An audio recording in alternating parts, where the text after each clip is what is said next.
Hello friends, welcome to Scope Computers. मैं हूं इरफान। आज की कोरल ड्रॉ की क्लास में हम सीखेंगे आउटलाइन की प्रॉपर्टीज के बारे में। अब अगर हमें डिटेल्ड आउटलाइन प्रॉपर्टी में जाना हो तो डिटेल्ड आउटलाइन प्रॉपर्टी के लिए हम एक शॉर्टकट प्रेस करेंगे जिससे कि एक अपीयर होगा, पॉपअप डायलॉग बॉक्स अपीयर होगा। उसके लिए शॉर्टकट है F12 को सेलेक्ट कर लेता हूँ, मींस एलिप्स को मैं सेलेक्ट कर लेता हूँ और F12 प्रेस करता हूँ। F12 शॉर्टकट है आउटलाइन पेन डायलॉग बॉक्स को ओपन करने के लिए। तो इससे outline pen dialog box open होगा। यहां से हम सारी वैल्यूज एक साथ अप्लाई कर सकते हैं। जो हम वहां पर प्रॉपर्टी बार में दे रहे थे वो यहां पर भी हम यूज कर सकते हैं। जैसे कलर हमने अभी यहां नहीं देखा था, कलर यहां से हम चेंज कर लेते हैं। इसके बाद में आउटलाइन की विड्थ। तो इसका मतलब ये हुआ कि हम जो भी एडिटिंग करेंगे ये साथ साथ में बताता भी रहेगा। और ये जो है पॉइंट्स के अंदर चाहते हो, इंचेस के अंदर चाहते हो आउटलाइन, आपके ऊपर डिपेंड करता है कि आप क्या यूज करते हो इसकी यूनिट्स को। तो मैं ज्यादातर यूज करता हूँ पॉइंट्स के अंदर, तो मैं पॉइंट्स के अंदर ही लाइन को डिफाइन करूंगा, उसकी विड्थ को।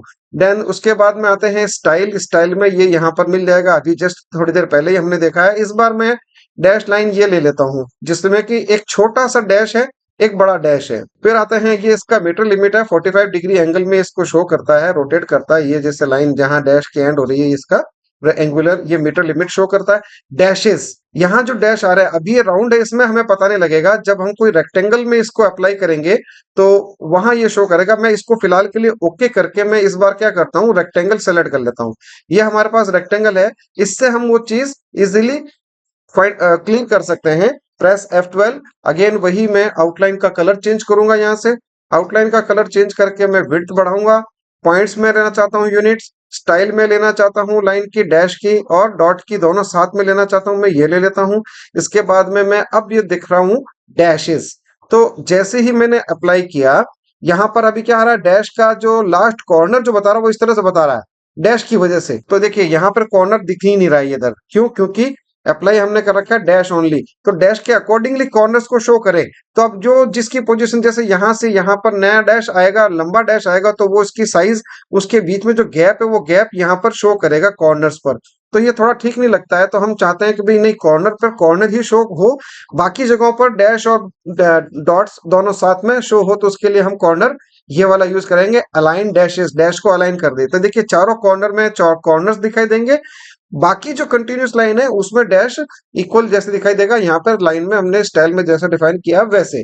ठीक इसी तरह से नेक्स्ट इसके अंदर ऑप्शन है फिक्स्ड डैशेस। डैश की जो है फिक्स कर देगा कि यहाँ यहाँ यहाँ कोई भी कॉर्नर हो तो वहां पर कॉर्नर दिखे कुछ इस तरह से, और उसके बाद लाइन जैसी डैश की है वैसी स्टार्ट होनी चाहिए। इसे कहते हैं डैशेस के अकॉर्डिंगली डिस्प्ले करना कॉर्नर्स को। अब आता है कॉर्नर की बात करते हैं। कॉर्नर में ये बता रहा है जैसे metered corner, create point corner. इसके बीच में आप देखिए एक व्हाइट लाइन दिखाई दे रही है। तो इस व्हाइट लाइन के अकॉर्डिंग ये शो करेगा कि भी कॉर्नर शार्प होना चाहिए। अगर मैं यहाँ पे कॉर्नर राउंड ले लेता हूँ, इस व्हाइट लाइन के ऊपर देखिए कॉर्नर राउंड दिखाई देगा। मैं अगर करता हूँ फ्लैट, अगर कॉर्नर करना चाहता हूँ, यानी कि कॉर्नर जहां पर हमारा सेंटर में है वहां से उसके टॉप में कॉर्नर जो है फ्लैट चैम्फर्ड हो जाए। तो ये तीन मोड हैं।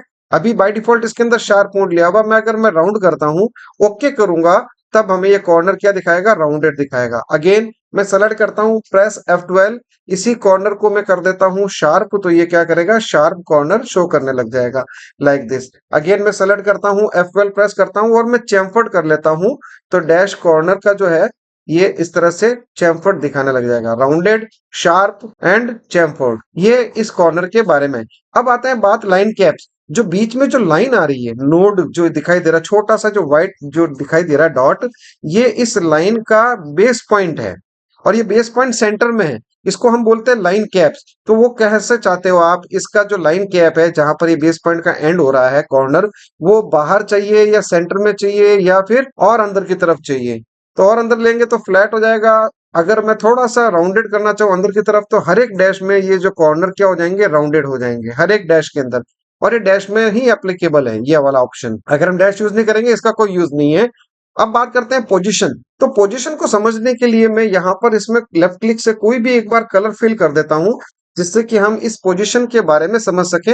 अब अगेन F12 प्रेस करके पोजीशन पर आएंगे। इसके आउटलाइन पेन डायलॉग में आने के बाद में पोजीशन को समझेंगे। आउटसाइड आउटलाइन, यानी कि जो बेस लाइन के बाहर है वो दिखनी चाहिए आउटलाइन, और यहाँ पर जो दिखाई दे रहा है बेस लाइन के आधा अंदर और आधा बाहर दिखनी चाहिए आउटलाइन की विड्थ जो भी हमने ली है। सपोज कि 4 की विड्थ ली है तो ये जो बेस लाइन है बेस लाइन के बाहर की तरफ दिखाई देगी आउटलाइन की थिकनेस। आउटलाइन की थिकनेस 2 पॉइंट अंदर 2 पॉइंट बाहर की तरफ दिखाई देगी इस बेस लाइन के, अगर मैं ये पोजीशन लेता हूं तो।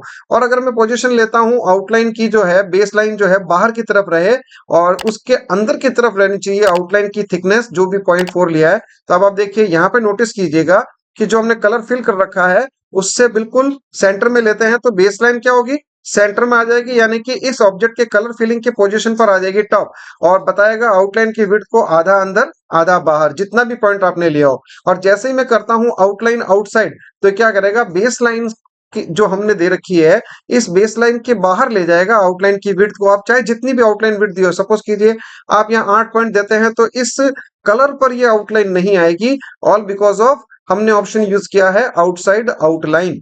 तो इस तरह से centre, inside, outside by default रखा जाता है सेंटर, तो आप इसको सेंटर यूज कर सकते हैं। लेकिन किसी कई केसेस में अगर हमें आउटलाइन के अलावा जो हमारा डिजाइन एरिया है आउटलाइन के अलावा शो करना हो तो हम ये चीज यूज करेंगे। हम चाहते हैं कि डिजाइन का एग्जैक्ट एरिया दिखाई देना चाहिए। अब इसमें क्या होता है कि जो ये हमने साइज बनाई है 2.71 1.69, तो इसकी वजह से अब ऑब्जेक्ट की साइज ये दिखा रहा है एग्जैक्टली ये है, लेकिन आउटलाइन ये एक और ऐड हो जाएगी। तो आउटलाइन कितना ऐड हुई है हम इंचेस में देखते हैं, 0.11। तो अब 2.711 के अंदर आप 0.11 भी ऐड कीजिए, उस ऑब्जेक्ट की साइज वो कहलाएगी अगर हम टॉप टू बॉटम अगर इसका मेजरमेंट लेते हैं तो।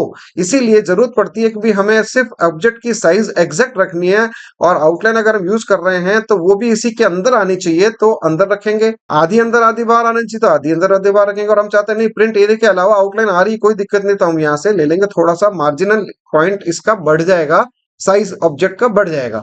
ये इसका मतलब होता है पोजिशनिंग जनरली सेंटर लाइन रखा जाता है बेस लाइन को। अब नेक्स्ट इसके अंदर जो दिखा रहा है वेरिएबल आउटलाइन, चूंकि हमने इस आउटलाइन पर बाहर जो प्रॉपर्टी बार था वहां से हमने विड्थ इसका चेंज नहीं किया है तो यहाँ पर कोई भी वेरिएबल डिस्प्ले नहीं होगा। तो मैं यहाँ पे इसको ओके कर लेता हूं, और यहाँ पर जो वेरिएबल का जो पॉइंट है इसको मैं क्लिक करके यहाँ से इस आउटलाइन के यहाँ से मैं पोजिशनिंग चेंज कर देता हूँ, यहाँ से पतला कर देता हूँ, यहाँ से मैक्सिमम बढ़ा देता हूँ इतना, यहाँ से इतना बढ़ा देता हूँ। तो अब जो जो मैंने वेरिएबल्स अप्लाई किए हैं F12 प्रेस करने पर नाउ वो एक्टिवेट हो जाएंगे, और अब यहाँ से इनको भी कंट्रोल कर सकते हो कि ये वाला वेरिएबल इधर आ जाए, ये इधर आ जाए, ये थिकनेस इधर की तरफ हो जाए, और ये यहाँ से स्टार्ट हो जाए या एंड हो जाए। तो कुछ इस तरह से हम वेरिएबल्स को यहाँ से चेंज कर सकते हैं अगर हमने वेरिएबल्स लगाए हैं तो। अब आते बात कि स्केल विड्थ स्ट्रोक, जब भी हम ऑब्जेक्ट को छोटा बड़ा करेंगे तो ये जो स्ट्रोक हैं जहां जहां पर अलग अलग आ रहा है वो भी चेंज होंगे। अभी जैसे मैंने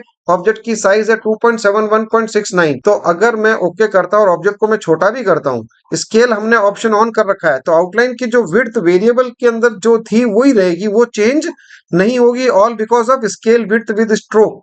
अगर मैं ये हटा देता हूं और इसको बढ़ाता हूं, यहाँ से मैं बढ़ाता हूं, देखिए जैसे जैसे बड़ा करता जाऊंगा वो भी क्या हो रहा है, उस ऑब्जेक्ट के अकॉर्डिंगली चेंज करता जा रहा है उसकी वेरिएबल्स को। तो ये इसका मतलब होता है हम F12 से हम ये चेंजेस कर सकते हैं। नेक्स्ट अब हम आते हैं एरो हेड्स। ये एरो हेड्स हमने स्टार्टिंग में भी देखा, ये वही है जो टूल बार में हमें, सॉरी प्रॉपर्टी बार में जो हमें दिखा दे रहा था वही चीज है। एरो हेड्स हम यहाँ से भी अप्लाई कर सकते हैं। अब चूंकि ये एरो हेड्स हम यहाँ से ले रहे हैं इस आउटलाइन पेन डायलॉग बॉक्स से, ओके करेंगे, यहाँ पर ओके करेंगे, एरो हेड्स नहीं दिखाएगा, ऑल बिकॉज इसके एरो हेड्स के लिए आउटलाइन के सिरे जो हैं, एंड पॉइंट जो हैं वो ओपन नहीं है, इस वजह से ये नहीं दिखाएगा। अब अगर मैं कोई लाइन बना लेता हूं इस तरह से, उसके बाद मैं F12 प्रेस करके मैं एरो हेड्स अप्लाई करता हूं, तो एरो हेड्स इन पॉइंट्स पर दिखाई देगा, और इन एरो हेड्स की साइज चेंज कर सकता हूं मैं यहाँ से एडिट में जाकर के, कि एरो हेड थोड़ा बड़ा चाहिए, प्रोपोर्शनली 0.5 चाहिए विड्थ एंड हाइट इसकी, ओके कर लेंगे। एक साइड का किया, दूसरी साइड का करना है, अगेन हम इसको दूसरी साइड का जो एरो हेड है वो सेलेक्ट करते हुए इसको हम एडिट करेंगे यहाँ से, और इसकी साइज में कर लेता हूँ 0.25 या 0.50 या 1 इंच का कर देता हूँ, बहुत ज्यादा बड़ा हो जाएगा, 0.50 ठीक रहेगा। प्रोपोर्शनेट, इसको मैं ओके करता हूँ और जैसे ही मैं इस डायलॉग बॉक्स को कंप्लीट ओके करूंगा तो ये दोनों एरो हेड्स बड़े दिखाई देंगे। मैंने आपको कहा कि लाइन की मोटाई अगर यहाँ से बढ़ाते हैं उसके अकॉर्डिंगली एरो हेड्स भी बड़े होंगे, वो यहाँ का फीचर है, वो हम यहाँ से कर सकते हैं। और यहाँ पर हम इंडिविजुअल कर सकते हैं, लाइन की विड्थ चाहे जो हो उससे कोई मतलब नहीं है। हम इन एरो हेड्स को यहाँ आउटलाइन पेन डायलॉग बॉक्स से इंडिविजुअल बड़ा कर सकते हैं आउटलाइन की विड्थ के कंपैरिजन में। तो ये इसका एरो हेड्स का मतलब होता है। अब बात करते हैं कैलीग्राफी स्ट्रेच एंड एंगल में। तो इस ये जो स्ट्रेच और एंगल है हमें स्ट्रेट लाइन में कहीं दिखाई नहीं देगा। जैसे मैं यहाँ पे मान लीजिए 65% इसको करता हूँ, या सॉरी, हाँ मैं ये कर देता हूँ स्ट्रेचिंग 45% और एंगल भी मैं 45% ले लेता हूँ, ओके करता हूँ। थोड़ा सा लाइन में दिखाई देगा कि यहाँ पर लाइन आपकी स्ट्रेट दिखेगी, लेकिन नीचे एंड पॉइंट पर आते आते थोड़ा ये पतली हो जाएगी, उसके बाद ये कंटिन्यूअस ऐसे ही दिखाई देगी। हमें इसका अगर वेरिएशन देखना है तो हम इसके लिए क्या करेंगे, इस लाइन में मैं एरो हेड्स हटा देता हूँ फिलहाल के लिए, सारे नॉर्मल कर देता हूँ। और इस लाइन में मैं जब तक आउटलाइन डैश की अप्लाई नहीं करूंगा तब तक हमें समझ में नहीं आएगा कि इस कैलीग्राफी मोड का क्या रोल है। तो देखिए 45% स्ट्रेच कर दिया, यानी कि खींच दिया इसको, एक कॉर्नर इधर एक कॉर्नर इधर की तरफ। यहाँ से देखिए एक इधर की तरफ स्ट्रेच किया, एक इधर की तरफ किया, दोनों को 45% इनको कर दिया। और साथ ही साथ में मैंने इनको 45 डिग्री में रोटेट भी किया, तो साथ ही साथ रोटेट भी करेगा। इसको मैं 0 करता हूँ या डिफॉल्ट पे ले आता हूँ। डिफॉल्ट में आपको लाइन कैसे दिखाई देगी, कुछ इस तरह से। यहां से मैं पॉइंट्स के बजाय, सॉरी इंचेस के बजाय पॉइंट्स कर लेता हूँ। आउटलाइन की विड्थ 4 करता हूँ जिससे हमें समझ में आ सके। अब मैं यहाँ पर 100 की जगह 50% कर देता हूँ स्ट्रेचिंग, हॉरिजॉन्टली या वर्टिकल स्ट्रेच हो जाएगा और इसी को एजेस को रोटेट कर देगा या 45 डिग्री में।